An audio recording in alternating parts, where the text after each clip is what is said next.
Notre croisière sur le bateau Amsterdam de la Holland America Line de Buenos Aires aux îles Malouines dure 3 nuits et 2 jours entiers. Ayant quitté Buenos Aires dans l'après-midi, nous réjouissons que notre dîner se passe encore en la lumière du jour et nous savourons un coucher de soleil magnifique.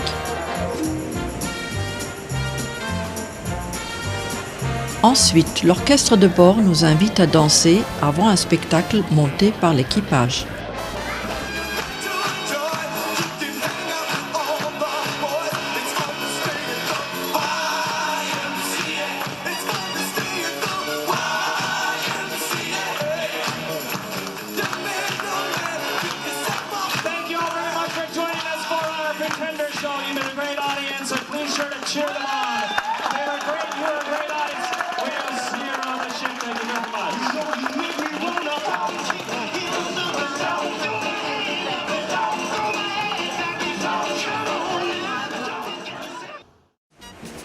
Le lendemain est très ensoleillé et la piscine est prise d'assaut.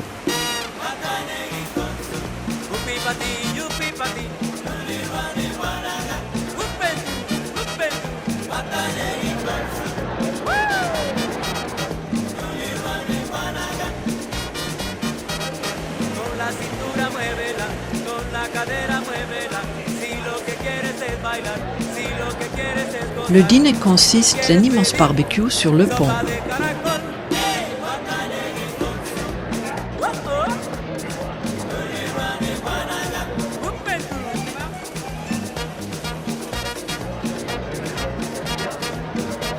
Le bar est très sollicité et les barmen ont beaucoup à faire pour satisfaire tout le monde.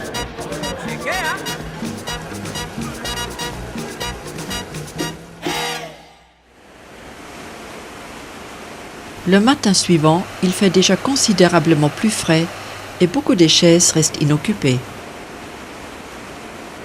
La piscine en arrière reste vide. Dans le courant de l'après-midi, les vagues deviennent plus importantes et notre bateau bouge déjà considérablement.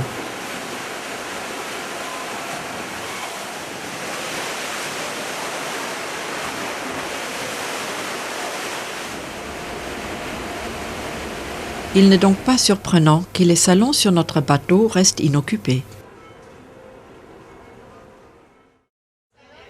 Le lendemain matin, nous arrivons aux îles Malouines. Étant donné que le chef-lieu, Port Stanley, ne dispose pas d'un quai pour amarrer un bateau de notre taille, nous sommes ancrés dans la baie, ce qui nécessite un transfert en canot. Les îles Malouines comptent environ 3000 habitants, dont environ 2000 vivent à Stanley. À ces chiffres s'ajoute une présence militaire de 1500 têtes. Les îles ont été découvertes en 1592 par un Anglais, mais c'est seulement en 1690 que le capitaine Strong les a pénétrées pour la première fois. Depuis 1833, elles sont sous administration anglaise, mais en 1982, elles ont été occupées par les Argentins qui les ont annexées, ce qui a provoqué la guerre des Malouines. Naturellement, la première chose que nous remarquons ici est un pub anglais. À côté de la poste, il y a 2 cabines téléphoniques typiquement anglaises. Les maisons ici sont très basses et adaptées au vent fort. Ici, le bureau du seul journal des îles, les Penguin News. Un certain nombre des maisons sont en style typiquement anglais, garnies d'un petit jardin. L'église anglicane prétend être la cathédrale la plus australe du monde et a été terminée en 1903. Il y a aussi une église catholique de 1899.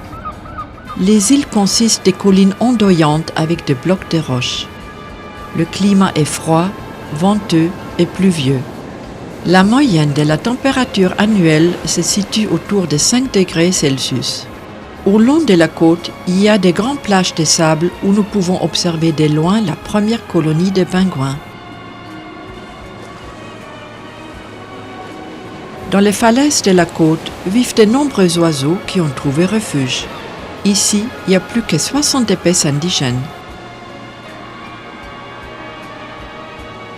Nombreux panneaux nous mettent en garde des mines enterrées provenant de la guerre des Malouines et nous empêchent de nous approcher des pingouins.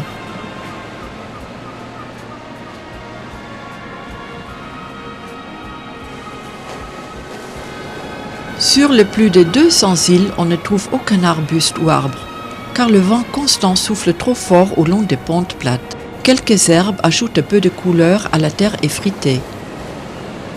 Un canot rouillé nous rappelle la guerre des Malouines. Notre visite est terminée et nous devons retourner à bord de notre bateau. Jusqu'à récemment, le revenu principal des îles était, en l'absence d'une industrie, l'élevage des moutons. Entre-temps, la vente des licences de pêche est devenue le revenu le plus important. Ceci pourrait changer si les restes en forage de pétrole sont couronnés de succès. Nos canons sont hissés à bord, ce qui est un travail de haute précision.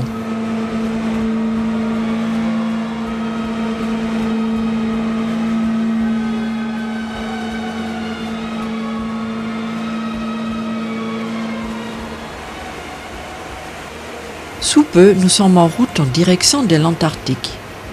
De loin, nous apercevons notre premier iceberg, mais cette aventure sera racontée dans un autre film.